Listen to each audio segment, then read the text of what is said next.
Hello everyone, I am Abhinav. So, working at SBI is a dream for many, right? And 10 years back, it was same for me. I was a 2015 batch probationary officer in a state bank. So, after almost 10 years of working in SBI, मैंने SBI से resign कर दिया. So, I'll tell you about my initial journey. 2015 batch probationary officer मैंने Bangalore circle में join किया था. And first feeling means from middle class background, humble background, state bank में probationary officer का जॉब लगना ही एक बड़ी बात थी. एंड घर में सारे लोग बहुत खुश थे, मैं भी बहुत खुश था. And this was my first job. मैंने इंजीनियरिंग किया था बट उसके बाद कैंपस नहीं हुआ था ऑफकोर्स. सो मैंने, सारे लोग उस समय गवर्नमेंट जॉब की तैयारी कर रहे थे and specially banking was in, I don't no, सारे लोग बैंकिंग की तैयारी कर रहे थे. मेरे सारे फ्रेंड्स थे तो मैं भी उनके साथ कोचिंग क्लासेस लेने लग गया. So like that it started. Job लगने के initial months, days were like it was, I was very excited, I was very happy. Not only me, मेरे फैमिली में भी सारे लोग बहुत खुश थे. What I loved about this job was of course salary was the best part, the biggest motivating thing in any job. But more than salary, state bank का नाम, ब्रांड और लोगों में specially relatives, family members, friends, जब आपको एक job की वजह से they started respecting you, they started giving some value, not only to me, मेरी फैमिली को भी लोग ट्रीट करते थे थोड़ा special. I don't know why, और मुझे लगता है ऐसा, I don't know, I might be wrong, but मुझे लगता है कि मेरी जॉब की वजह से शायद मेरी फैमिली को थोड़ा स्पेशल, और specially family means my parents, because मुझे लगता है कि दे वेयर फीलिंग, लोग ट्रीट करते थे या नहीं करते थे, I am not sure, but I think my parents were feeling proud, they were feeling proud. Yes, so वो एक रीज़न था. और since they were feeling proud, इस बात से मुझे खुशी मिलती थी, because for any son this is the best thing, like उसके पेरेंट्स उस पर प्राउड फील करें. so I think more than salary that was the biggest thing for me. और उसके बाद लाइफ स्टाइल चेंज होता है बिकॉज सैलरी आती है. सो लाइफ स्टाइल भी चेंज हुआ, मेरा लाइफ स्टाइल चेंज हुआ, मेरी फैमिली का भी. आई थिंक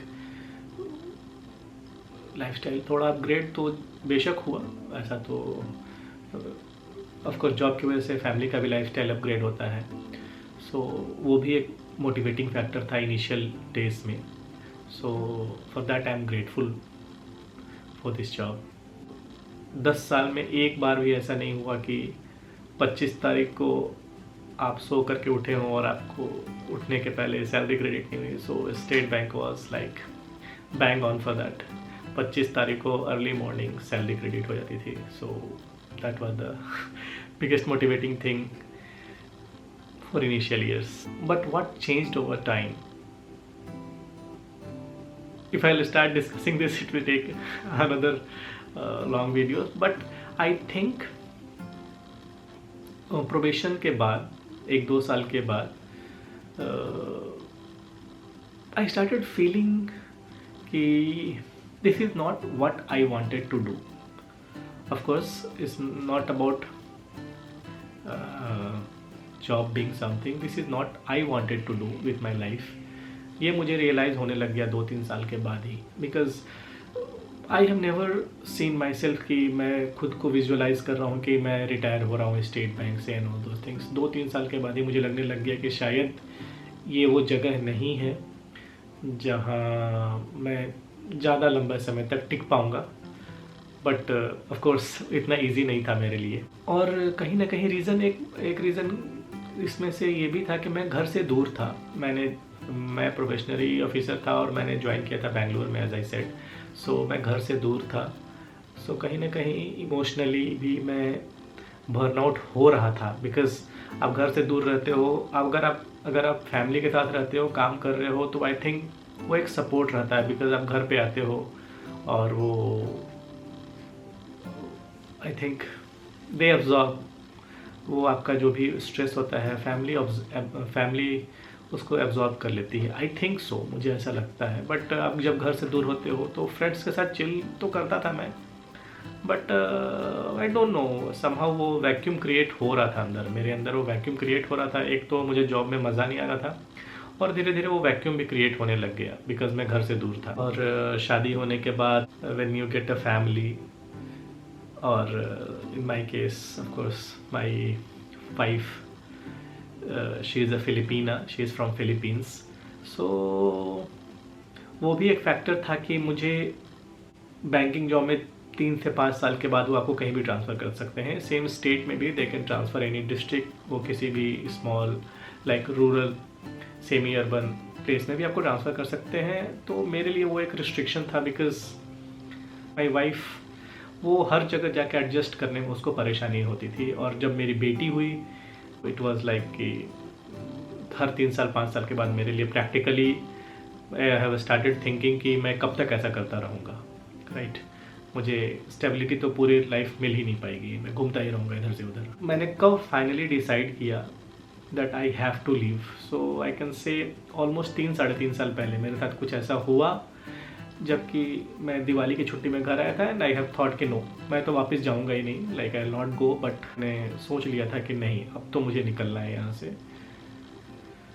बट मैं उस समय तैयार नहीं था, of course I had some liabilities, so I was not ready that time, so मैं चाह कर भी उस समय नहीं निकल सकता था। पर्सनली मुझे एक बात और भी लगने लग गया था कि जब किसी चीज़ में मज़ा नहीं आ रहा है तो मेरे लिए कोई और डिसीजन लेने आएगा भी नहीं। I have to take a call for myself. और लोग कुछ भी बोलें कि जॉब अच्छी जॉब है या ऐसी जॉब, या कहीं भी जाके जॉब तो करना ही है, लोगों ने मीन्स यू नो, लोग तो कुछ भी बोलेंगे, but it's my life and I have to take a call. मेरे लिए तो कोई और डिसीजन लेने के लिए नहीं आएगा, राइट। मुझे अपने लाइफ के बारे में खुद ही सोचना है, अच्छा बुरा।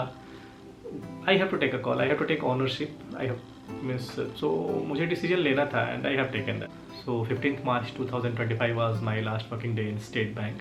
मैंने रिजिग्नेशन डाला था दिसंबर में and 3 months of notice period, फिर वो एक्सेप्ट हो गया। So March 25 was my last. So now I want to do freelancing work and मेरे एक्सपर्टीज़, मेरे एक्सपीरियंस के जो भी मेरे एक्सपीरियंस है उसके अकॉर्डिंग मैं लोगों को हेल्प करना चाहता हूँ by making YouTube videos, so to help people for their with empathy and for their personal finance and of course for their relationship also, because I think I can understand people and their feelings. So that is what I'm going to do. So any one of you feel related, please follow me on this journey and do let me know how many of you have left something safe to follow your heart, because I have done that. Thank you and see you in my next video. Until then, bye bye.